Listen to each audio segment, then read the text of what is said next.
Hello my dear student, Uma Devi children's academy में फिर से आपका एक बार स्वागत है। आज हम लेकर आए हैं काव्यखंड से दूसरा चैप्टर, जिसका नाम है राम लक्ष्मण परशुराम संवाद। इसको लिखा है तुलसीदास जी ने। इस पाठ को दोहों और चौपाई छंद में लिखा गया है और यह दोहे और चौपाइयाँ रामचरितमानस के बालखंड से ली गई हैं। यह प्रसंग सीता स्वयंवर में राम द्वारा शिव के धनुष के तोड़े जाने के ठीक बाद का है। जब सीता स्वयंवर में राम के द्वारा शिव के धनुष को तोड़ दिया जाता है तो यह बात परशुराम जी को पता चलती है और वह क्रोधित होकर जनक जी की स्वयंवर सभा में उपस्थित हो जाते हैं। कहते हैं परशुराम जी स्वभाव से बड़े क्रोधी और हठी थे, बहुत जिद्दी थे और वह जाति से ब्राह्मण थे। उन पर उनकी माता की हत्या का पाप था, जो कि उन्होंने अपने पिता की आज्ञा के कारण विवश होकर की थी और इसी पाप से मुक्ति के लिए वो पर्वत पर तपस्या करने चले जाते हैं और उनकी तपस्या से प्रसन्न होकर शिव उन्हें परशु अर्थात जो उनका फरसा है और शिव धनुष उपहार स्वरूप देते हैं। शिव धनुष वो राजा जनक के यहाँ सुरक्षित रूप से रख देते हैं, जो कि सीता स्वयंवर में एक शर्त के रूप में जनक द्वारा प्रस्तुत किया जाता है। तो जैसे ही यह शिव का दिया हुआ धनुष राम के द्वारा तोड़ा जाता है, परशुराम अपने अंतर्ज्ञान के द्वारा उसे भांप लेते हैं और जनक की सभा में उपस्थित होते हैं। क्रोधित परशुराम जी उस धनुष तोड़ने वाले अपराधी को दंड देने की मनसा से आए थे। यह प्रसंग वहाँ पर परशुराम और लक्ष्मण के बीच हुए संवाद के विषय में है। दोनों के बीच व्यंग वार्ता होती है, संवाद होता है, तो जिसे तुलसीदास जी ने चौपाई और दोहों के माध्यम से प्रस्तुत किया है। मैं फिर से एक बार आपको याद दिला दूं, यह काव्यखंड दोहों और चौपाई छंद में लिखा गया है। तो चलिए अब हम काव्यखंड का भाव समझते हैं। नाथ संबुधन भंजनिहारा, होई ही केव्यक दास तुम्हारा। आए सो काह कहिए किन मोही, सुनि रिसाए बोले मुनि कोही। सेवक सो जो करे सेवकाई, अरि करनी कर करिय लड़ाई। तो इन पंक्तियों में परशुराम जी को क्रोधित देखते ही लक्ष्मण जी कहते हैं कि हे नाथ, हे ब्राह्मण देवता, जिसने शिव का धनुष तोड़ा होगा वह आपका कोई एक दास हो ही होगा। आए सुकाह कहिए किन मोही, अर्थात आप यहाँ किस लिए आए हैं, मुझसे कहिए यदि कोई सेवा का कार्य है। और इस पर क्रोधित होकर परशुराम जी कहते हैं सेवक सो जो करे सेवकाई, अर्थात सेवक वह होता है जो सेवा का कार्य करे। इस धनुष को तोड़ने वाला तो मेरा दुश्मन है, मेरा शत्रु है और मुझे युद्ध करने के लिए उसने ललकारा है। अर्थात जो शत्रुता का कार्य करे उससे तो लड़ाई ही की जाती है। आगे, सुनहु राम जी शिव धन तोरा, सहस बाहु सम सो रिपु मोरा। सो बिलगाओ बिहाई समाजा, नत मारे जय हैं सब राजा। सुनि मुनि वचन लखन मुस्काने, बोले परस धरहि अवमाने। बहु धनु ही तोरी लरिकाई, कबहुन असरिस कीन्हि गोसाई। परशुराम जी राम को संबोधित करते हुए कहते हैं, हे राम, जिसने भी इस शिव धनुष को तोड़ा है वह मेरा दुश्मन है, जैसे कि सहस्त्रबाहु, अर्थात वह सहस्त्रबाहु के समान ही मेरा शत्रु है। अच्छा होगा कि वह व्यक्ति इस सभा में से अलग होकर खड़ा हो जाए या उसे इस सभा से अलग कर दिया जाए, नहीं तो उसके साथ साथ इस सभा में सारे राजा मेरे हाथों मारे जाएंगे। यह सुनकर लक्ष्मण मुस्कुराते हैं। वो कहते हैं सुनि मुनि वचन लखन मुस्काने, बोले परसु धरहि अवमाने। और मुनि के वचन, उनके शब्द सुनकर लक्ष्मण जी मुस्कुराते हैं और वह उनका अपमान करते हुए कहते हैं, अर्थात उनका मजाक उड़ाते हुए, उन पर व्यंग करते हुए कहते हैं कि बहु धनुही तोरी लरिकाई। धनुही अर्थात छोटे छोटे धनुष, जब वो बचपन में छोटे छोटे धनुष से खेलते थे तब वो उन्हें तोड़ भी देते थे। तो उन्होंने कहा कि बचपन में ऐसी बहुत सी धनुहियाँ हमने तोड़ डाली हैं, किंतु हे मुनिवर, आपने तब कभी भी क्रोध नहीं किया, तब आपको इतना गुस्सा नहीं आया। इस पर परशुराम जी कहते हैं, रे नृप बालक काल बस, बोलति तोहिन संभार, धनु ही सम त्रिपुरारि धनु विदित सकल संसार। हे राजपुत्र, हे राजकुमार, तू अपने काल के वश में है, इसलिए तू सोच विचार कर नहीं बोल रहा है। तूने शिव जी के धनुष को एक धनु ही के समान समझा है। देखिए लास्ट लाइन, धनु ही सम त्रिपुरारि धनु, यहाँ पर उपमा अलंकार है। उन्होंने यहाँ पे तुलना दिखाई है, कैसे हमें पता चला? सम शब्द क्या है? समानता दिखा रहा है। शिव के धनुष की तुलना एक साधारण धनुष से की जा रही है, तो हमें इसमें अलंकार, रस, इन सब चीज़ों का भी ध्यान रखना है। ठीक है, तो यहाँ पर परशुराम जी कहते हैं कि तूने शिव जी के इस महान धनुष को एक साधारण सी धनु ही समझ लिया है, शायद जिसके विषय में संपूर्ण संसार जानता है कि यह कितना महान है, किंतु तू अपने काल के वश में होने के कारण सोच विचार कर नहीं बोल रहा है। लखन कहते हैं, लखन कहा हसी हमरे जाना, सुनहो देव सब धनुष समाना। का क्षति लाभ जून धन तोरे, देखा राम नयन के भोरे। छुअत टूट रघुपति न दोसु, मुनि बिनु काज करियकत रोसु। लक्ष्मण जी कहते हैं कि आप मुझसे मजाक कर रहे हैं, मुझे तो सभी धनुष एक समान लगते हैं। एक तो धनुष के टूटने से कौन सा हानि और लाभ देखा जाता है? श्री राम ने इसे लाभ या हानि देखकर नहीं तोड़ा। उनको ऐसा कहते देख राम उन्हें तिरछी आंखों से निहार रहे हैं। लक्ष्मण ने आगे कहा कि यह धनुष तो श्री राम की छूने भर से टूट गया, आप तो बिना मतलब ही इतना क्रोध कर रहे हैं। देखिए, जब लक्ष्मण जी परशुराम से संवाद करते हैं और इस तरह से उन पर व्यंग करते हैं, तो राम उन्हें इशारे से समझाने का प्रयास करते हैं और वो अपनी भोली आंखों से उनकी तरफ देखकर इशारा करते हैं। इसमें पंक्ति है, देखा राम नयन के भोरे। राम ने लक्ष्मण की तरफ बड़ी भोली नज़र से देखा। आगे, बोले चिते परसु की ओरा, रेसठ सुने सुभाव न मोरा। बालक को बोली बधो नहीं तो ही, केवल मुनिजड़ जान नहीं मोही। आगे परशुराम जी कहते हैं कि हे जिद्दी बालक, हे हठी बालक, शायद तूने मेरे स्वभाव के बारे में सुना नहीं है। मैं तो केवल बालक समझकर तेरा वध नहीं कर रहा हूँ। मुझे केवल ये मुनि लोग ही जानते हैं, साधु लोग ही जानते हैं कि मेरा स्वभाव कैसा है, मैं कितना क्रोधी हूँ। बाल ब्रह्मचारी अति कोही, विश्व विदित क्षत्रिय कुल दोही। भुजबल भूमि भूप बिनु कीन्ही, विपुल बार मही देवन दीनी। अर्थात मैं बाल ब्रह्मचारी हूँ और सारा संसार जानता है कि मैं क्षत्रिय कुल का विनाशक हूँ। मैंने कई बार क्षत्रियों से इस धरती को मुक्त कर दिया है, अर्थात पूर्ण रूप से राजाओं का विनाश किया है, और यह बात संपूर्ण संसार जानता है। मैंने अपने भुजाओं के बल से इस पृथ्वी को कई बार क्षत्रियों से विहीन किया है। मुझे भगवान शिव का वरदान प्राप्त है, मैंने सहस्त्रबाहु को बुरी तरह से मारा है, और यह जो पृथ्वी है कई बार ब्राह्मणों को दान में दे दी है। महिदेव अर्थात ब्राह्मण, तो उन्होंने कई बार इस पृथ्वी को ब्राह्मणों को दान में दिया है। सहस बाहु भुज छेद निहारा, परसु विलोक महीप कुमारा। अर्थात सहस्त्र बाहु का वध करने वाले मेरे इस कठोर फरसे को एक बार देख। हे राजपुत्र महीप कुमार, महीप राजा का पर्यायवाची है। हे महीप कुमार, जिसने सहस्त्र बाहु जैसे राजा का वध किया है, ये वही मेरा कठोर फरसा है, तू इसे एक बार देख। मातु पितहि जनि सोच बस, करसि महीस किशोर, गर्भन के अर्भक दलन, परसुमोर अति घोर। अर्थात मैं तेरे माता पिता के विषय में सोच कर ही तुझे छोड़ रहा हूँ, तुझ पे दया कर रहा हूँ, वरना मेरे इस कठोर फरसे के भय से गर्भ में ही शिशु मर जाते हैं, या गर्भ में ही शिशु नष्ट हो जाता है, या मेरा फरसा इतना कठोर है। इसमें देखिए, भुजबल भूमि भूप बिन कीन्ही, इसमें भा लेटर कई बार आया है, तो इसमें अनुप्रास अलंकार है, और इसमें हम देख रहे हैं कि परशुराम जी क्रोधित हैं, तो यहाँ पर रौद्र रस का भाव भी आ रहा है, तो इसमें रौद्र रस है।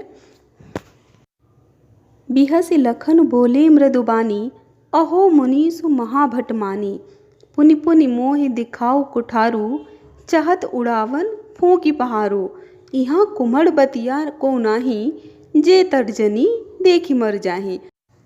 इस पर लक्ष्मण जी हंसकर थोड़े प्यार से कहते हैं कि मैं जानता हूँ कि आप एक महान योद्धा हैं, लेकिन मुझे बार बार आप ऐसी कुल्हाड़ी दिखा रहे हैं जैसे कि आप किसी पहाड़ को फूंक मारकर उड़ा देना चाहते हैं। मैं कोई कुम्हड़े की बतिया नहीं हूँ जो तर्जनी उंगली दिखाने से ही कुम्हला जाऊंगा या मर जाऊंगा। यहाँ पे तर्जनी उंगली किसको कहते हैं? जो अंगूठे के पास वाली इंडेक्स फिंगर है, इसे हम तर्जनी उंगली कहते हैं। और इसमें महाभट्ट का मतलब महान, जो महान योद्धा है। भट्ट अर्थात योद्धा।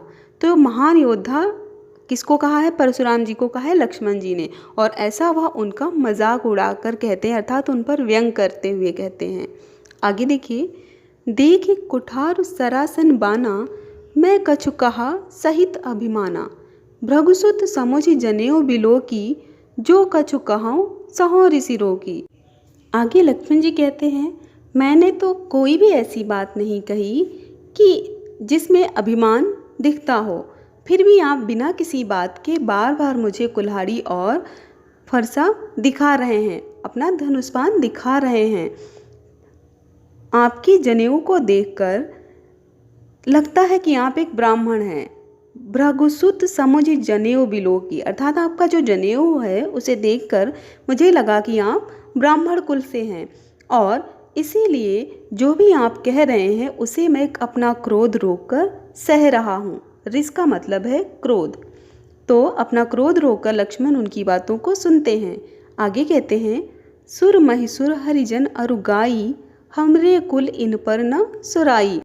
अर्थात हमारे रघुकुल में, हमारे क्षत्रिय कुल में सुर अर्थात देवता, महिसुर अर्थात ब्राह्मण, हरिजन अर्थात ईश्वर के भक्तों पर और गायों पर वार नहीं किया जाता, इन पर अपनी वीरता नहीं दिखाई जाती।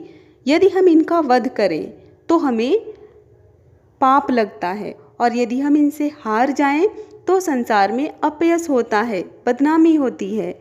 मारत हूपा पर ये तुम्हारे, अर्थात इनका वध करके हम व्यर्थ में ही पाप के भागी नहीं बनना चाहते। और कोटि कुलिस सम वचन तुम्हारा, देखिए इसमें उपमा अलंकार है, सम शब्द का प्रयोग हुआ है, तुलना हो रही है। कोटि कुलिस सम वचन तुम्हारा, अर्थात आपका जो एक एक शब्द है, आपका एक एक वचन ही करोड़ों फरसों के समान है, अर्थात इतना कठोर है कि आपके फरसे से ज़्यादा खतरनाक आपके शब्द हैं। व्यर्थ धरहु धनु बाण कुठारा, आप तो व्यर्थ में ही ये धनुष बाण और कुठार धारण करते हैं, इनका काम तो आपके शब्द ही कर देते हैं। आगे लक्ष्मण कहते हैं, जो बिलो की अनुचित कहो क्षमहु महामुनि धीर, सुनि सरोस भृगुवंश मणि बोले गिरा गंभीर। इस पर बात को बिगड़ता हुआ देखकर विश्वामित्र जी आगे आते हैं और कहते हैं कि हे मुनिवर, अगर इस बालक ने कुछ अनुचित कह दिया है तो मैं आपसे क्षमा चाहता हूँ, मैं आपसे माफ़ी मांगता हूँ, आप इसे क्षमा कर दीजिए। हे भृगुवंशमणि, हे ब्राह्मण देवता, इसे माफ़ कर दीजिए या इसे क्षमा कर दीजिए, ऐसा वह गंभीर बोली में कहते हैं। गिरा का अर्थ होता है बोली। कौशिक सुनहु मन दिए बालक, कुटिल कालबस निज कुल घालक। भानुवंश राकेश कलंकु, निपट निरंकुश अबुध असंकु। काल कवल होई छनमाही, कहो पुकारी खोरी मोहि नाही। इस पर क्रोधित होकर परशुराम जी फिर कहते हैं कि हे कौशिक, हे विश्वामित्र, यह बालक बहुत ही मंदबुद्धि है और बहुत ही कुटिल है, अर्थात बहुत ही दुष्ट है, और यह अपने काल के वश में होकर अपने ही कुल का विनाश करने पर लगा हुआ है। भानुवंश राकेश कलंकु, अर्थात यह सूर्य वंश में कलंकित चंद्रमा के समान है। भानु सूर्य को कहते हैं, राकेश चंद्रमा का पर्यायवाची है, और कलंकु कलंक के समान। तो यह सूर्य वंश में चंद्रमा के समान कलंकित है। निपट निरंकुश अबुध असंकु, मैं इस दुष्ट बालक निरंकुश बालक का वध करके अभी मुक्त हो जाऊंगा। काल कवल होई छनमाही, कहो पुकारी खोरी मोहि नाही, अर्थात यह एक ही पल में अभी काल के वश में हो जाएगा, अर्थात मृत्यु को प्राप्त हो जाएगा, और बाद में मुझे कोई दोष ना दे। आगे कवि कहते हैं, तुम हट कहो जो चाहो उबारा, कही प्रताप बल रोज हमारा। यदि तुम चाहो, यदि तुम कहो तो तुम ही केवल अब इसे बचा सकते हो और तुम इससे मेरे बल और प्रताप का वर्णन करके इसके प्राणों की रक्षा कर सकते हो। आगे इतना सुनते ही लक्ष्मण जी को क्रोध आता है और वह कहते हैं, लखन कहे मुनि सुजस तुम्हारा, तुम्हारी अछत को बरने पारा। लक्ष्मण जी कहते हैं कि हे मुनिवर, तुम्हारे यश का बखान तो आपने ही इतना कर लिया है कि किसी और को कहने की आवश्यकता ही नहीं है। अपने मुँह तुम आपन करनी, बार अनेक भांति बहुबरनी। अर्थात तुमने अपने ही मुख से अपनी बड़ाई इतनी बार कर ली है और इतनी तरीके से कर ली है कि अब और कोई तरीका बचा ही नहीं है। नहीं संतोष तब पुनि कछु कहाऊ, जन रिस रो की दुसह दुख सहाऊं। अर्थात अगर आपको इतने पर भी संतोष नहीं हुआ है तो आप फिर से कुछ कह लीजिए, मैं अपने क्रोध को शांत करके उसे रोक कर फिर इन आपके शब्दों को सुन लूँगा। और आगे लक्ष्मण कहते हैं, वीर व्रति तुम धीर अछोभा, गारी देत न पावहु शोभा। सूर समर करनी करहीं, कहीं न जतनावहीं आप, विद्यमान रन पाई रिपु कायर कथहीं प्रताप। लक्ष्मण जी कहते हैं कि जो वीर होते हैं, जो सच्चे वीर हैं, उन्हें अधैर्य शोभा नहीं देता। अर्थात उन्हें धैर्य रखना चाहिए, उन्हें अधीर नहीं होना चाहिए और उनके मुंह से अपशब्द तो अच्छे ही नहीं लगते। जो वीर होते हैं वे व्यर्थ में अपनी बड़ाई स्वयं नहीं करते, बल्कि अपनी करनी से अपने कर्मों से अपनी वीरता का परिचय देते हैं। और वह कहते हैं कि सूर समर करनी करहीं। अर्थात जो योद्धा हैं वो युद्ध में कर्म करते हैं, ना कि अपने मुंह से अपनी वीरता की प्रशंसा करते हैं। विद्यमान रन पाई रिपु। अर्थात युद्ध क्षेत्र में जब उन्हें युद्ध के मैदान में अपने सामने शत्रु दिखाई देता है, तब केवल कायर ही उस समय अपनी वीरता की प्रशंसा करते हैं या बोलकर अपनी वीरता का प्रदर्शन करते हैं। तो इस तरह से परशुराम जी ये शब्द सुनकर और भी ज़्यादा क्रोधित हो जाते हैं। लक्ष्मण बार बार अपने शब्दों से उन पर व्यंग बाण छोड़ते हैं और परशुराम जी का क्रोध 7वें आसमान पर पहुंच जाता है। आगे सुनते हैं। आगे लक्ष्मण जी कहते हैं, तुम तो कालु हाँक जन लावा, बार बार मोह लागी बुलावा। सुनत लखन के वचन कठोरा, परस सुधारी धरे कर घोरा। लक्ष्मण जी कहते हैं, आपको ये वचन सुनकर ऐसा लगता है कि आप बार बार काल को मेरे लिए आवाज़ देकर बुला रहे हैं। और लक्ष्मण जी के ये वचन सुनते ही परशुराम जी का क्रोध और बढ़ जाता है और वे अपने फरसे को संभालकर अपने कंधे पर रखते हैं और अपने फरसे को लहराते हुए कहते हैं, अब जनि दये दोष मोहि लोगु, कटवादी बालक बध जोगु। बाल बिलो की बहुत मैं बाँचा, अब ये मरनिहार भा साँचा।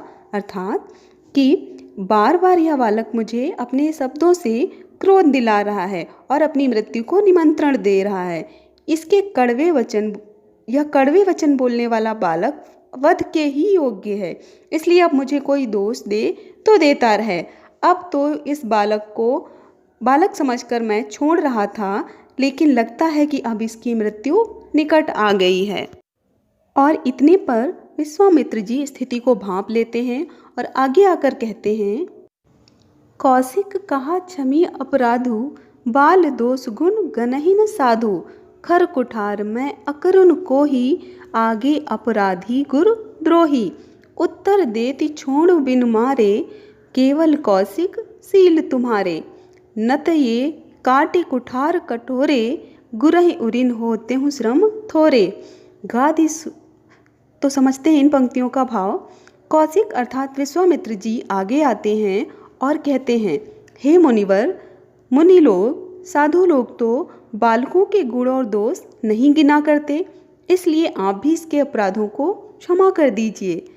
तब परशुराम जी कहते हैं कि मेरा फरसा अत्यंत कठोर है और जब सामने शत्रु या खरपतवार हो तो फरसे में दया नहीं होती। और मेरे सामने तो गुरुद्रोही खड़ा है, अर्थात और मैं इसको उत्तर उत्तर देत छोड़ बिन मारे। ये बार बार मुझे कठोर शब्द बोल रहा है और मैं इसे बिना मारे ही छोड़ रहा हूँ। तो हे विश्वामित्र, केवल तुम्हारी दया के कारण, तुम पर तरस खाकर मैंने इस बालक को अब तक जीवित छोड़ा है। न तो यही काटि कुठारु कठोरे, गुरई उरिन होत्यों श्रम थोरे। नहीं तो मैं अपने कठोर फरसे से अब तक इसके टुकड़े कर चुका होता। आगे, गाधि सून कह हृदय हसी, मुनि हरिहरे सूझ, अयमय खांड न ओख में, अजहु न बूझ अबूझ। इस पर विश्वामित्र जी मन ही मन हंसते हैं और सोचते हैं कि मुनि को सब कुछ मजाक लगता है, अर्थात सावन के अंधे को सब कुछ हरा हरा ही दिखता है। यह बालक फौलाद का बना हुआ है और मुनिवर इसे एक गुड़ की गांठ समझ रहे हैं, अर्थात इसे केवल साधारण क्षत्रिय या राजकुमार समझ रहे हैं। कहु लखन मुनि सील तुम्हारा, को नहीं जान विदित संसारा। माता पिता उरिन भय नीके, गुरु ऋण कह रहा सोच बड़ जी के। सो जनु हमरे माथे काढ़ा, दिन चली गए ब्याज बड़ बाढ़ा। अब आनी व्यवहरिया बोली, तुरंत देऊँ मैं थैली खोली।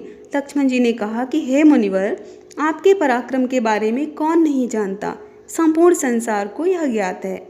आपने अपने माता पिता के ऋण को तो उनकी हत्या करके चुकाया था और आपके गुरु के ऋण की बात कर रहे हैं।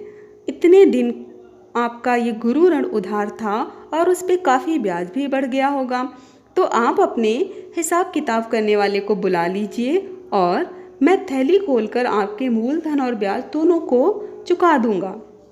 आगे, सुनि कटु वचन कुठार सुधारा, हाय हाय सब सभा पुकारा। भृगुबर परसु दिखाबहु मोहि, विप्र विचारि बचौ नृप दोहि। मिले न कबहु सुभट रन गाढ़े, द्विज देवता घरहि के बाढ़े। अनुचित कहि सब लोग पुकारे, रघुपति शयन ही लखन निवारे। अब लक्ष्मण के वचन सुनकर परशुराम जी क्रोध में कुल्हाड़ी संभालकर, अपने फरसे को संभालकर लक्ष्मण की तरफ बढ़ते हैं। उन्हें ऐसा करते देखकर सभा में बैठे लोग हाय हाय पुकारने लगते हैं और लक्ष्मण ने कहा कि आप तो बिना वजह ही मुझे फरसा दिखा रहे हैं। मैं आपको ब्राह्मण समझकर छोड़ रहा हूँ। आप तो उनकी तरह हैं जो अपने घर में ही शेर होते हैं। लगता है कि आज तक आपका पाला किसी सच्चे योद्धा से नहीं पड़ा। और यह देखकर राम ने लक्ष्मण को बड़े स्नेह से देखा और उन्हें शांत होने का इशारा किया। लखन उतर आहुति सरिस, भृगुबर कोप कृशानु, बढ़त देख जल संवचन, बोले रघुकुल भानु। और लखन को उत्तर देते, जो लखन के उत्तर हैं, उनके वचन हैं, वो परशुराम जी के क्रोध में आहुति का काम करते हैं और उनकी क्रोध की अग्नि को बढ़ा देते हैं। देखिए आहुति, ठीक है, और कृषाणु का मतलब है यहाँ पर अग्नि। बढ़त देख जल समवचन, बोले रघुकुल भानु। और जब वो उनके क्रोध को बढ़ते हुए देखते हैं तो अपने शीतल जल जैसे ठंडे और मधुर शब्दों से उनको शांत करते हैं। तो यह था इन पंक्तियों का भाव। आशा है कि आपको ये समझ में आया होगा। चलिए कुछ महत्वपूर्ण बिंदुओं पर चर्चा कर लेते हैं। There is a question on the screen, you can see. इस पूरे प्रसंग में व्यंग का अनूठा सौंदर्य है, उदाहरण के साथ स्पष्ट करना है। इस पूरे प्रसंग में लक्ष्मण ठिठोली करने पर ही उतारू हैं। परशुराम से उनकी बातचीत व्यंग और मजाक से शुरू होती है, जब वे कहते हैं कि परशुराम के ही किसी दास ने उनके धनुष को तोड़ा होगा, इसलिए क्रोधित होने की कोई ज़रूरत नहीं थी। इसके बाद बार बार लक्ष्मण में परशुराम को चिढ़ाने के लिए, उनका उपहास उड़ाने के लिए ही अपने वचनों को प्रयोग किया है। और इस तरह से इस पूरे ही वाक्यांश में व्यंग का ही सौंदर्य देखने को मिलता है, यह स्पष्ट है। कुछ पंक्तियाँ आपको स्क्रीन पर दिखाई दे रही हैं, जैसे बालक बोली बधौ नहीं तोहि। इसमें कौन सा अलंकार है? बा वर्ण कई बार प्रयोग हुआ है, तो इसमें अनुप्रास अलंकार है। नेक्स्ट, कोटि कुलिस सम वचन तुम्हारा। अब इसमें देखिए सम शब्द का प्रयोग हुआ है, सम समानता, एक समान बताने वाला। तो उनके वचन कैसे हैं? कठोर फरसे के समान है, करोड़ों तीरों के समान है, तो यहाँ पर तुलना हुई है, अर्थात उपमा अलंकार है, क्योंकि उपमा करने वाला शब्द भी है। ठीक है, तुम तो कालु हाँक जनु लावा, जनु जानो मनु मानो जनऊ मनो, इन शब्दों का प्रयोग हम किस में करते हैं? उत्प्रेक्षा अलंकार में, जहाँ पे हम किसी उपमेय की संभावना उपमान में कर लेते हैं। ठीक है, तो यहाँ पर उत्प्रेक्षा अलंकार है क्योंकि जनु शब्द का प्रयोग हुआ है, तो इन बातों का आपको विशेष ध्यान रखना है। और उपमा अलंकार का तो कई बार इसमें प्रयोग हुआ है, जैसे लखन उतर आहुति सरिस भृगुबर कोप कृसान। सरिस का मतलब जैसे, तो लखन के जो उत्तर हैं वो आहुति के समान है परशुराम जी के क्रोध में, इसमें भी उपमा अलंकार है। बढ़त देख जल सम बचन बोले रघुकुल भानु, अर्थात उनके क्रोध को बढ़ते हुए देखकर जल के समान वचनों से श्री राम बोलते हैं, तो यहाँ पे सम शब्द उपमा अलंकार है। तो अभी तक आपको समझ में आ गया होगा इस काव्यांश में प्रमुख रूप से अनुप्रास अलंकार, उपमा अलंकार और उत्प्रेक्षा अलंकार का प्रयोग किया गया है। रौद्र रस है और हास्य रस है। इस काव्यांश में तुलसीदास जी की भाषा का सौंदर्य कैसे प्रयोग किया गया है, एक बार इस पे भी हम चर्चा कर लेते हैं। तुलसीदास जी भक्त काल के कवि हैं और ये सगुण भक्ति धारा के कवि हैं, क्योंकि ये श्री राम को अपना ईश्वर मानते हैं। और इस काल में अन्य कवियों की तरह ही तुलसीदास ने भी आम बोलचाल की अर्थात सरल भाषा का प्रयोग किया है। विशेष रूप से इन्होंने अवधी भाषा के शब्दों का प्रयोग किया है।